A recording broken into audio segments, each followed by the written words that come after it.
అదే RTV app వార్తల్ని క్షణాల్లో చదివే అవకాశం ఉంటుంది. ఒక న్యూస్ పేపర్, ఒక టెలివిజన్ ఛానల్ మీ చేతుల్లో ఎప్పుడూ ఉంటాయి. ఉమ్మడి తెలుగు రాష్ట్రాల మానవ హక్కుల మహాసభలను అనంతపురంలో నిర్వహిస్తున్నటువంటి నేపథ్యం, ఇటువంటి పరిస్థితుల్లోనే మొత్తం ఏదైతే మానవ హక్కుల ఉల్లంఘన అనే అంశాల మీద 2 రోజుల పాటు అనంతపురంలో నిర్వహిస్తున్నటువంటి నేపథ్యంలో మరి మాజీ ఎమ్మెల్సీ గేయానంద్ గారు ఉన్నారు. ఏంటి ఆ 2 రోజుల పాటు ఏ కార్యక్రమాలు నిర్వహిస్తారనే అంశంపై మనతో మాట్లాడడానికి గేయానంద్ గారు ఏం చెప్తారు? సరే, ఏంటి సార్ మానవ హక్కుల సభ ఏంటి ప్రధాన ఉద్దేశం? మానవ హక్కుల వేదిక మన 2 రాష్ట్రాల్లో, ఆంధ్రప్రదేశ్లో, తెలంగాణలో పౌరుల హక్కుల ఉల్లంఘన, ప్రజల హక్కుల, మనుషుల హక్కుల ఉల్లంఘన అనే అంశం మీద పెద్ద ఎత్తున ఉద్యమాలు చేస్తూ ఉంది. గత 20 సంవత్సరాలుగా మానవ హక్కుల వేదిక ఒక విశిష్టమైన స్థానాన్ని 2 రాష్ట్రాల్లో పొందింది. ఈ మానవ హక్కుల వేదిక మహాసభలు, 2 రాష్ట్రాల మహాసభలు ఉమ్మడిగా మన అనంతపురం నగరంలోనే 14-15 తారీఖులో 2 రోజులు జరుగుతుంది. సాయినగర్లో ఉంటున్న యాపిల్ ఫంక్షన్ హాల్లో ఈ మహాసభలు జరుగుతున్నాయి. అయితే మనకు తెలిసి ఈరోజు ప్రభుత్వాలు, ఏ ప్రభుత్వం అయినా సరే, ఏ పార్టీ ప్రభుత్వం అయినా సరే, అవి పౌరులతో లేదంటే ప్రజలతో ఎట్లా వ్యవహరిస్తున్నాయనే విషయం మనకు తెలుసు. ఉదాహరణకి ఇప్పుడు అనంతపురం జిల్లాని తీసుకున్నాము. అనంతపురం జిల్లాలో పెద్ద ఎత్తున కరువు ఉంది, వర్షాలు రావు. మరి ఇటువంటి పరిస్థితుల్లో సరైన అభివృద్ధి లేకుండా ఉంటే మొట్టమొదట దెబ్బతినేది మనుషుల హక్కులే, వాళ్ళు జీవించే హక్కే ఉండదు. అట్లాగే చాలా అసమానతలు ఈరోజు సమాజంలో ఉన్నాయి. కుల అసమానత ఉంది, మత అసమానతలు ఉన్నాయి, ఒకళ్ళు పెద్ద ఒకళ్ళు చిన్న అనే భావాలు ఉన్నాయి. కాబట్టి అసమానత్వాలు ఎక్కువ ఉన్న చోటు కూడా హక్కులకు విఘాతం కలుగుతుంది. అట్లే ఈరోజు విద్యా వైద్యం చూస్తూ ఉన్నాం. అంటే దీంట్లో ఉన్న సంక్షోభాలు ఏంటి అనేది కూడా చూస్తున్నాం. విద్యా వ్యవస్థ ఉంది. విద్యా వ్యవస్థలో నాణ్యమైన మంచి విద్య రావాలి. కానీ మీరు ఈరోజు తీసుకోండి, ప్రైవేట్ విద్య తీసుకున్నా, ప్రభుత్వ విద్య తీసుకున్నా, 1వ తరగతి నుంచి పీజీ దాకా ఎక్కడైనా చూసుకోండి, ఒక సంక్షోభం ఈరోజు విద్యా వ్యవస్థలో చూస్తున్నాం. వైద్యంలో కూడా ఇటువంటి సంక్షోభం చూస్తున్నాం. అంటే వాళ్ళకి అందాల్సిన సేవలు అక్కడ అందవు అంటే అర్థం ఏంటంటే అది హక్కుల ఉల్లంఘనే.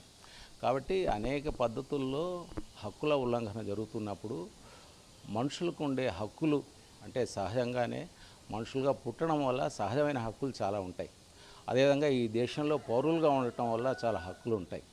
కాబట్టి ఈ హక్కులు కోసం నిలబడే సంస్థ మానవ హక్కుల వేదిక. ఈ మానవ హక్కుల వేదిక మహాసభలు అనంతపురంలో జరుగుతున్నాయి. దానికోసం ఒక ఆహ్వాన సంఘం ఆ మహాసభలకు ఆతిథ్యం ఇవ్వడానికి, వాళ్ళని ఆహ్వానించడానికి ఒక ఆహ్వాన సంఘం ఏర్పడింది. ఆహ్వాన సంఘంలో మేము అందరం ఉండి ఆ మహాసభలకు మేము మానవ హక్కుల వేదికకు తోడ్పాటు అందిస్తూ ఉన్నాం. సార్, ముఖ్యంగా ఇక్కడ చూసిన ప్రస్తుతం అయితే మాత్రం న్యాయ ఉల్లంఘన అనేది చాలా పెద్ద ఎత్తున జరుగుతున్నటువంటి పరిస్థితి.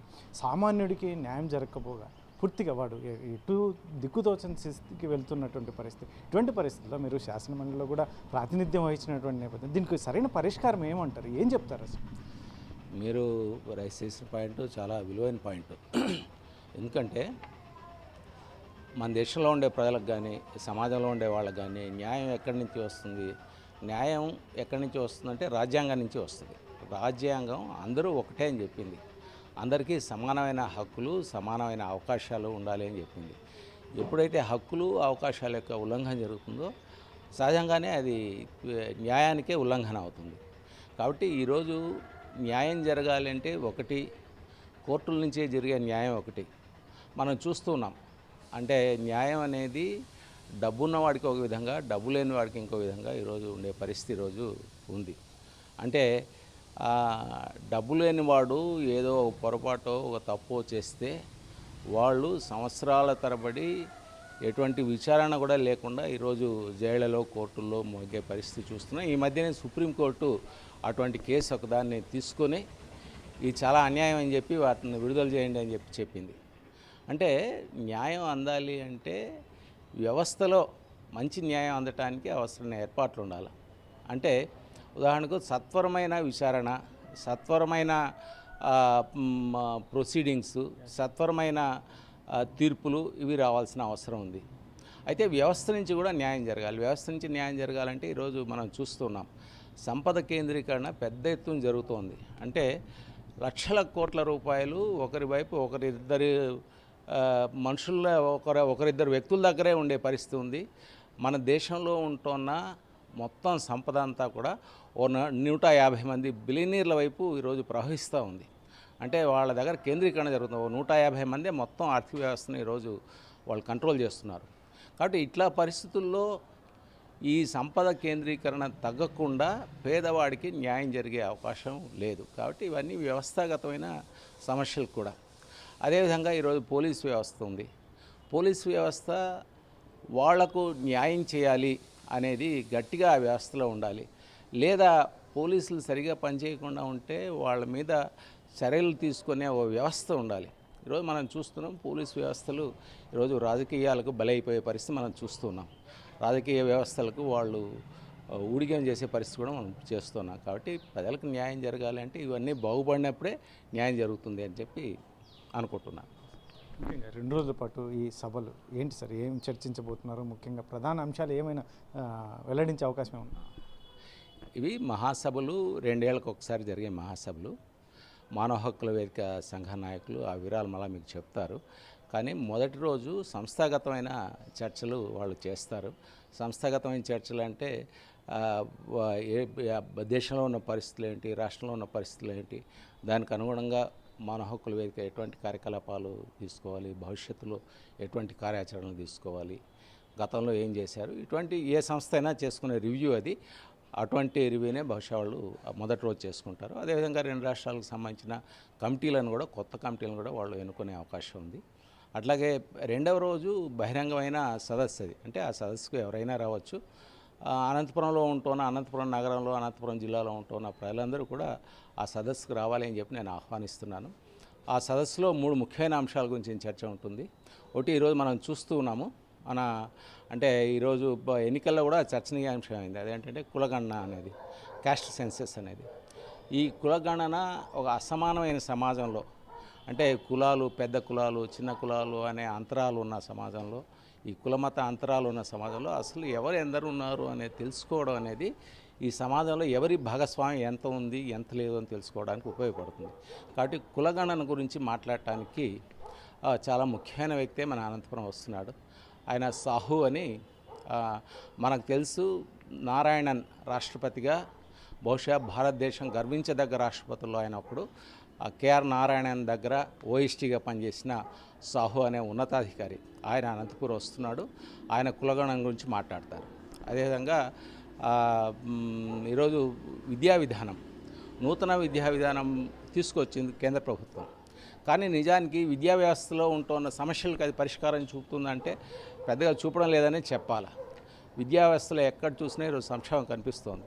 మన యూనివర్సిటీల్లో డిపార్ట్మెంట్లకు మూతలు పడుతున్నాయి.